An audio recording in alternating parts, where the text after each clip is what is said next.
So the first clip that we have is going to be John pretty much breaking the news of this trial, the Zahorian trial, and he's going to bring Dave Meltzer on to discuss the ramifications of what's going on. And I got to tell you, I never heard your voices, both of you, sound the way they sounded on this particular episode because you were breaking some very serious ground.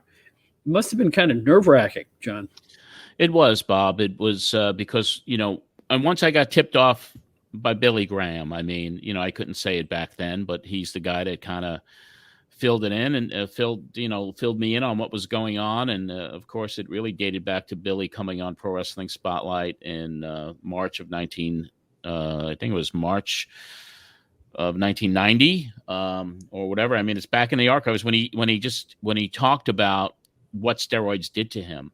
And then we kept in touch after that, and he said something big is happening. He could never disclose what it was, and lo and behold, he did. And I'm sure he had conversations with Dave, and then we came on the air with this news that really shook the wrestling world.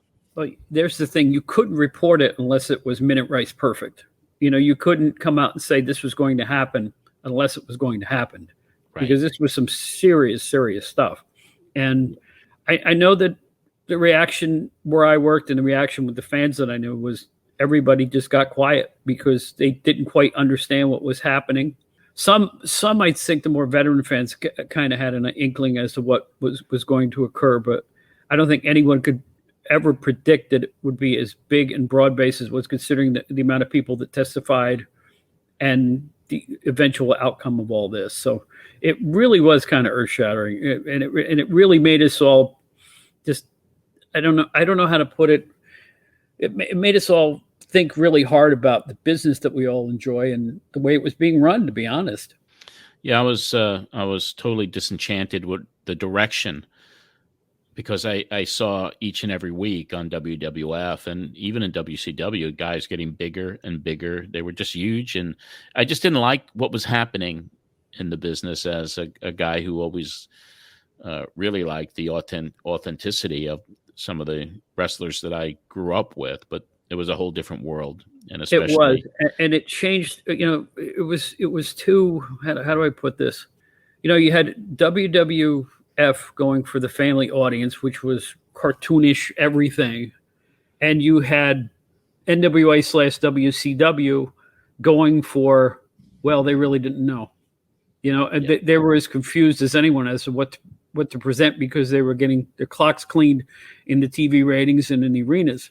So it was a very strange time, and this made it even stranger. Let's listen to Mr. John Arezzi and Mr. Dave Meltzer as they break the news that was going to change wrestling pretty much forever. And we're going to bring on first and foremost Dave Meltzer.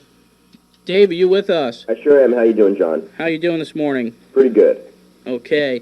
As you know, we've been talking about a story that we're going to break today regarding a trial that's going to take place on June the 24th in Harrisburg, Pennsylvania. It involves a doctor who is a former employee of the Pennsylvania State Athletic Commission, George Zahorian, I believe his name is. Mm-hmm. And this trial is going to be a big one because it involves this doctor allegedly supplying steroids to a number of wrestlers for several years, and he's going on trial. I believe the charges are trafficking of illegal substance, and that, of course, is steroids. We have been told by sources that wrestlers will be appearing at this trial, have been subpoenaed. Names that we have heard include superstar Billy Graham, the model, a former model, Rick Martel, Rowdy Roddy Piper, Dan Spivey, and B. Brian Blair. So there are 5 pretty big names in the world of pro wrestling that have been subpoenaed to appear on this trial. We don't know if there are any others that are going to be appearing or have been subpoenaed for this, but just the basis of the trial and the type of mainstream publicity it will probably get, it's not going to be very good for the wrestling business. Now, Dave, you have also, you're perhaps the top journalist in the field of pro wrestling. What do you think a story like this coming out is going to do to the business? Well, it's really hard to say until the thing comes out and we see if people pick up on it. If a lot of people pick up on it and there are specifics, it could be somewhat damaging. Even if this one isn't, hopefully the people within wrestling will see this thing coming out as a warning sign and realize that they're playing with a public relations nightmare, and just the fact that they've been able to go on with it for a couple of years now without getting burned. You know, I'd say that the steroid thing has become a big problem in wrestling probably since the mid '80s. Although it's been in wrestling, going way back further than that. But I mean, to the point where it is now, since I'd say like around '83, '84 is when it really became in vogue, and the physique became the big deal in wrestling rather than, say, wrestling ability or charisma or anything else like that. What they've let happen to the profession, sooner or later is going to catch up with them, and if it happens now, then it's really it could be a significant thing, and even if it doesn't, I would hope that the people who are in wrestling would see this as a warning sign to clean up the house before, the outsiders come in and make a mockery of it, really. Yeah. Yeah, that's what I wanted to bring up. Do you think that a trial like this, if it does garner national publicity and obviously bad publicity for wrestling, that it would force the organizations to conduct mandatory testing for steroids, which I believe is unheard of now in the business? Well, it's unheard of in the wrestling business, but now that's a funny thing because if you saw USA Today, I guess it would have been Fridays, they would have a story on the World Bodybuilding Federation, okay? And in the story, it said that they were going to be doing mandatory drug testing, including testing for steroids, of all the bodybuilders. And anyone who is familiar with professional bodybuilding knows that it is basically impossible to achieve that kind of a physique through natural means alone. I mean, that's just all there is to it. And so any one of those guys will have, to achieve that look, will have to be on steroids. So what that means is that those tests can be beaten. I mean, I know doctors in this area who supplied steroids to Olympic athletes in the '88 games, and none of them got caught. Now, of course, there were athletes that did get caught. Maybe they didn't mask it right or get off it the right way. It's a real tricky thing. The tests are very far from foolproof. At the same time, maybe the tests are being done for public relations reasons, and they can say, here's the thing. I mean, let's just say something happens like this, and Titan Sports or World Championship Wrestling just says, okay, we're going to do steroid tests. And they even test the guys, and then they, have someone in-house do it, and they just don't publicize the results of the test, and no one ever gets suspended. They can go and say, well, we've tested these guys. Or even, let's say they suspend one or two guys just to be scapegoats, middle of the card or lower card guys, but if a main guy gets it, they just ignore it. We've all heard the allegations of Titan's cocaine test, that type of a thing. I don't know if that's true or not, but I mean, we have heard the allegations that they're selective in enforcement of it. I could see the steroid testing happen. At the same time, I don't know if that would just be a public relations thing or if they were really, really serious about it. That's something else. But to be really serious, that means you're going to have to start pushing guys who can wrestle. Well, in a way, it could be good for the business if it does really clean it up and you see the organizations looking for the type of talent that can actually wrestle instead of just, look like blown-up monsters. That might be good for the business, but, it's a situation where it's been building and building and building, and this is the first, I think this is the first major trial of this nature, Dave, that involves pro wrestling? The first one that I've heard of. As far as I can't recall any. Well, there've been ones, I guess, involving people associated with bodybuilding before, and if you look at it in that way, it hasn't cleaned up the bodybuilding industry. Although it's forced them to accept, in their publications, they do anti-steroid articles and all that. But yeah, it's the first that I've heard of involving. Where wrestlers are subpoenaed and all that. Mm-hmm. And so in that way, I guess a lot depends on, what comes out in the trial and what the wrestlers are forced to say or what they do say, as far as. Yeah, we've heard an interesting mix as far as the names that are going to be there.